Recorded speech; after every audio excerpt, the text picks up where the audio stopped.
Bem, galerinha, beleza? Tudo tranquilo?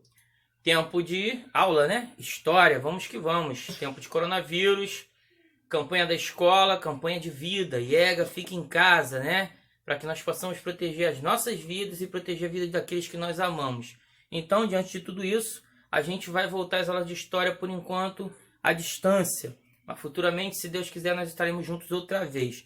Bem, para a gente ter essa noção de onde a gente parou, a gente vai fazer uma revisão um pouco antes daquilo que a gente começou o ano. O primeiro conceito que a gente estudou foi história, né? Sobre o que é história. Como eu falei para vocês, no ensino médio a gente destrincha isso aí um pouco melhor, falando que a história, na verdade, ela não é só aquilo que aconteceu e simplesmente o que era antigamente a história política, né? Que era simplesmente uma narrativa dos acontecimentos, valorizando heróis, valorizando aquilo que o Estado conduzia, aquilo que os grupos sociais mais fortes, né, impulsionavam todo mundo a compreender. A história mudou muito.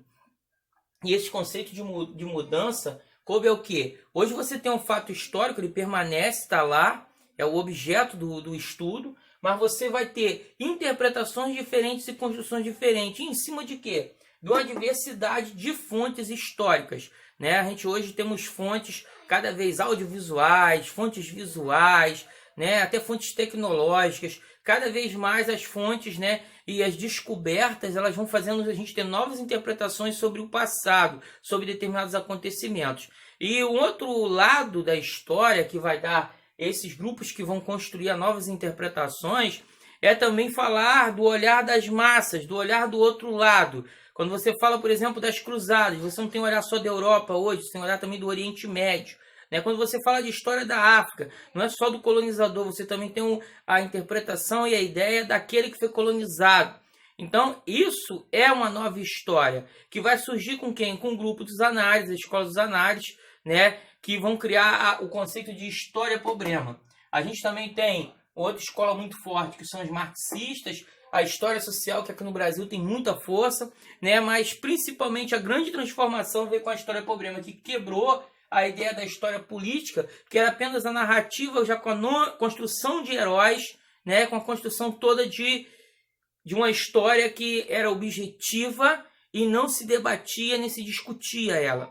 Né? Então a gente tem um novo olhar histórico. Isso é a primeira coisa que a gente vai entender para a gente agora começar a caminhada, né, dessa aventura na história, beleza? Bem, continuando, a gente vai começar a dar a ideia de uma forma muito rápida, né?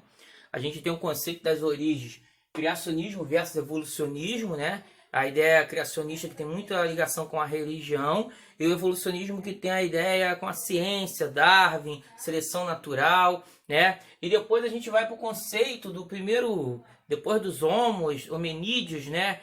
Homo australopithecus, Homo habilis, Homo erectus, Homo sapiens, né? A gente chega no Homo sapiens sapiens, que somos nós, e você vai ter dois períodos da pré-história extremamente extensos.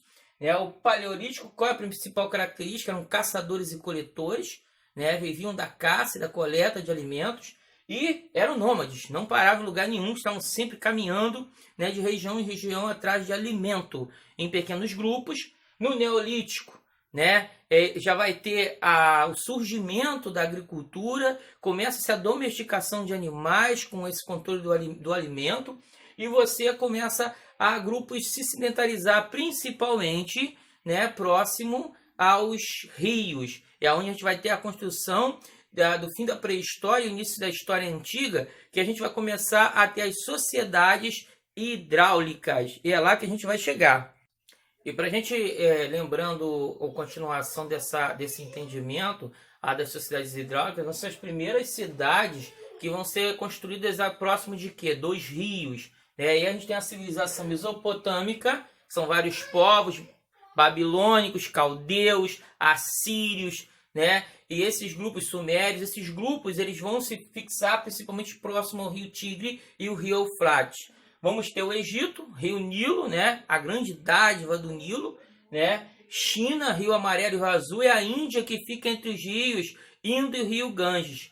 Então essas sociedades são hidráulicas. A gente vai ter outras sociedades do mundo antigo, como por exemplo os fenícios, as outras sociedades do Japão antigo, eles vão ser sempre próximo do mar, ou próximo de rios, ou próximo do mar, né? Porque é essa água que dava condições de eles, né, a construir essas sociedades, essas grandes cidades, né, em cima do que? Do uso da água, né? Para todo tipo de situação, desde a vida normal, como a domesticação de animais, né, como a construção de diques e de locais que se reservava águas, açudes, tudo isso no mundo antigo, em cima de que? Sociedades próximas, né, aos rios. E aí a outra civilização que a gente vai gravar aqui para a gente entrar na segunda parte dessa revisão são os hebreus. Qual a classificação, a característica importante dos hebreus?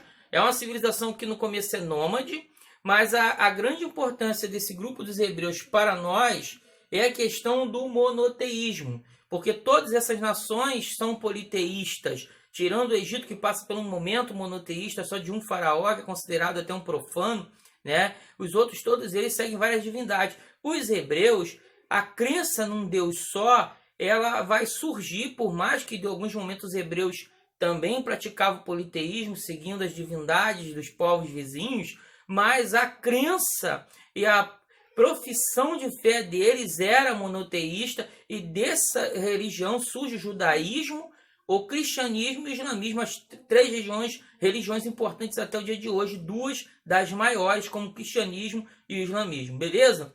Daqui a pouco a gente chega com a segunda parte, vamos entrar na Grécia e Roma, mundo greco-romano.